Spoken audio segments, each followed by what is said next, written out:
Today I'm gonna teach you a few tricks and I'm gonna give you some advices about Diablo 4 and things no one wishes to speak about. Let's begin.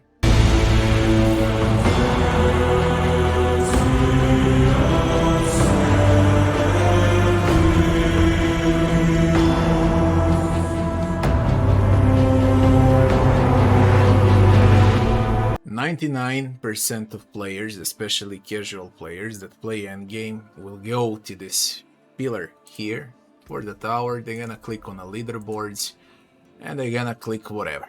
Okay, let's say they click on a barbarian. And they're gonna check the first like 50 and they will go and we'll see what is the meta. And then they're gonna say, oh, Battering Ram is the meta. And what they're gonna do, they're gonna check items, then they're gonna check online builds for a barbarian, and they're gonna start compiling the build, and they're never gonna end up, or should I say you never gonna end up as strong as the people you see on the leaderboards. Doesn't matter if it's hardcore, solo self-found, classic regular season, and so on, which I'll speak about later. So what actually happens and why you make a mistake when you want to go with a meta build. Meta builds are there for the ladder. If meta build works in the pit, or should I say in the tower, that doesn't mean that it's the best build that you should play for the game, cause look how big the map is, look how many events we got lair bosses, pinnacle bosses, Helltide, Nightmare Dungeons, Escalations, Infernal Hordes, Legion, and God knows what else. It doesn't matter. So we got events, and there is only one thing that's gonna dictate how well you play the game. Same like I'm teaching people for Path of Exile 2, I'm gonna say exactly the same thing for Diablo 4 as well. It's not about being strong or having fun. It's about currency per hour. How much gold you can acquire per hour, how much materials you can accumulate in the specific amount of time that you play. But in Diablo there is one more trick. You should compile all items that you get right over here in your stash. And this is how it's supposed to look like. Alright. So, all of this that you see here are items with stars, ancestrals with stars, and at the end they are bricked items. Okay, and some that I'm also using and whatnot, but it doesn't even matter. Look how many there are, and I'm only 131 hours, take away 50 hours for content creation. Okay, so I've been playing the game for 80 hours tops this season, and I'm done with the season. But what is the point out of all of this, you might ask? When you play a meta build, you need perfect items if you want to go on a ladder. So you've seen Battering Ram from a barbarian, and now you think how, hey, an item dropped and you're gonna craft an item for the Battering Ram and that's about it. Yeah, with double stars. No, it's not. It needs to be 3, 4 stars, and aspects have to be maxed out.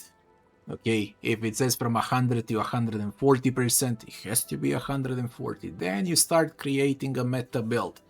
You don't do meta build from the start, and this is the biggest trick of the game. When I say currency per hour, I mean the fastest build for every class in the game that can efficiently farm all content and doesn't care about the tower and the ladder.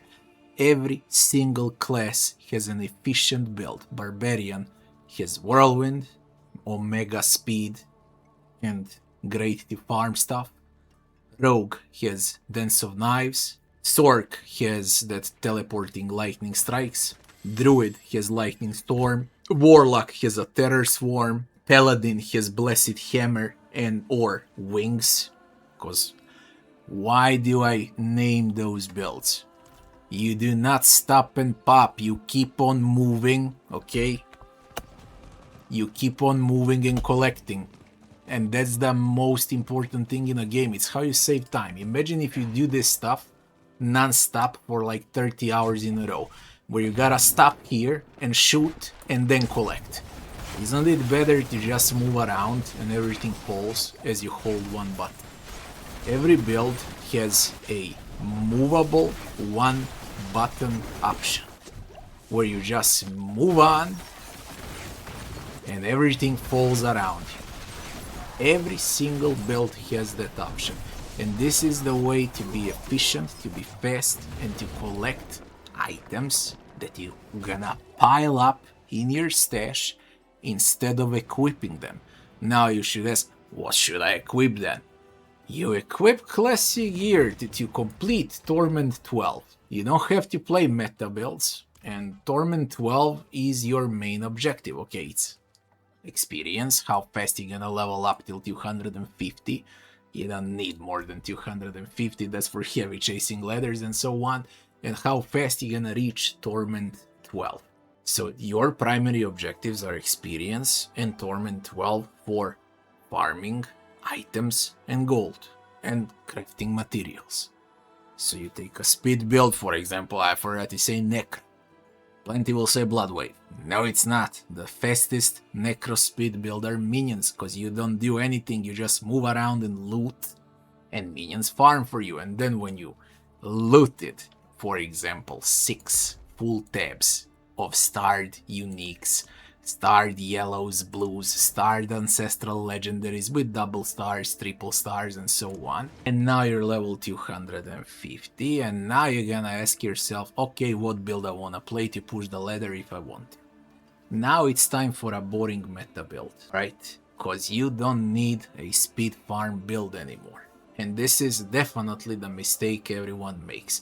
You can play without a single star item on Torment 12 on every class, no matter what build you play, but I do heavily recommend speed builds on every class. And then once you're done, once you accumulate, I don't know what, like 20k Forgotten Souls, 2, 3, 4 billion gold, bunch of Abducid, bunch of Prisms, bunch of Netarians, Sparks, whatnot, then you decide what you're gonna do and you start crafting. First of all, you're gonna lose less money.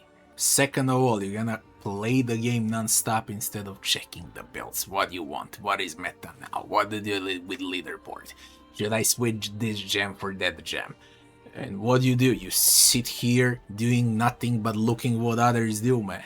Instead of playing the game. Play the game for like first 10 days of the season. And then when you're rich, it's very easy when you have a full stash and when you're rich, to actually create a build that you want, and then go ahead and push the freaking ladder like it freaking matters. Yeah, every build should be capable of doing pit 100. 95% of builds are capable of doing pit 100 and let's say 10, 15 or whatever. Okay, and that's good enough to scale all the glyphs as well above 100. Perfectly fine. And then you're gonna pick what you wanna do. That would be the first mistake that everyone makes, and it's extremely important to speak about it. The next would be the so-called streamers' luck. Does it exist? First of all, that's not luck, and yes, it exists, but not in terms of luck, because everything is framed and set up. As, for example, let's say it like this, so you understand the world you live in first. Do you think that Los Angeles Lakers are the best in the NBA of all time because they play the best basketball, because they got Magic, Kareem, Kobe, then the flopper, Bron, and so on? Are they the best because of all of that? Or are they the best because they're in LA and they earn the most paying franchise? Advertisers want to be there, actors want to be there, singers want to be in LA, okay?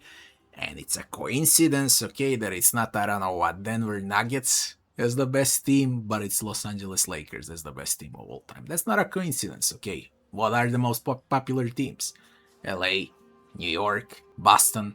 That's not a coincidence. Same like it's not a coincidence when you see an Omega popular streamer dropping the best freaking gear in a game left and right. It's framed.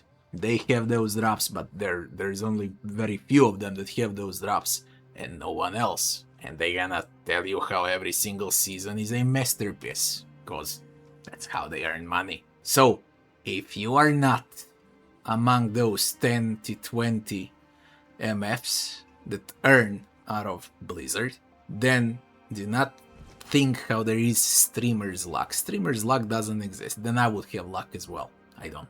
I'm 100% sure that streamer's luck doesn't exist. That's about it. Also, when you try to compete in a seasonal ladder, yeah, you're gonna see perfect gear everywhere. That gear is not even traded. That gear is mostly bought from third-party sites for real money. So, regular season characters, PvE characters and so on, you are playing with bunch of cheaters. If you want a fair competition, there is solo self-found. So stick with solo self-found if you really want to enjoy this game and to actually see how you stand on a ladder. Do not even think about playing the regular season. Not only that you're gonna battle people that earn out of Diablo, you're also gonna battle people that pay to be stronger than those that earn out of Diablo. It's a never-ending loop, a complete shit show, but thank God we have solo self-found. Just stick with it. And for the final phase of everything, we gotta speak about the war table. Priorities, okay? I told you your priorities. Currency per hour, experience per hour. Accumulate all items in a stash. After 10 days, decide on your meta build and what you wanna play. Play fast builds. Look how simple it is. War table. What content is the best? It's usually the seasonal content. This season is, for example, in Helltide. That's where you wanna be. In Helltide. And escalations are always great. Everything else doesn't matter. Kurast doesn't matter. Infernal Hordes, God forbid, it's non-existent. Bosses are only there to drop you that one unique that you're gonna need for your build. And the pit is there for glyphs. So we got two main objectives basically in every season until game drastically changes, which won't happen soon. And those two objectives would be Nightmare Escalation Dungeons and only escalations, and Helltide. How you see it here and how you see it here, that's how it's supposed to look like. And that's about it. You can start your season every time with all of the advices I gave you.